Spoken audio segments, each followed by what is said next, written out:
How to fix Instagram zoomed in screen problem. Hi everyone, welcome back to our channel. This is Rose and I'll guide you to fix Instagram zoomed in screen issue. Watch the video till the end and without further ado, let's begin.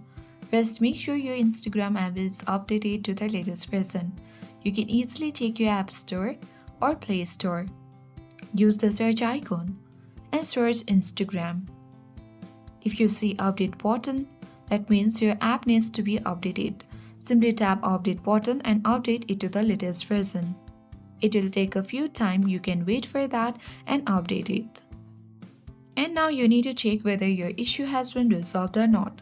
If not yet, long press on Instagram and tap I button. This will let you access app info section of Instagram, where you can tap force stop and force stop the Instagram app tapping on force stop. Now third step is simply tap on storage uses from the same menu section and tap on clear cache. Come back and now restart Instagram. Tap Instagram and then you can easily completely close Instagram application and reopen it. And with this, your issue should be fixed now. I hope this guide was helpful. If it was, then do like, share, comment and don't forget to subscribe. Thank you.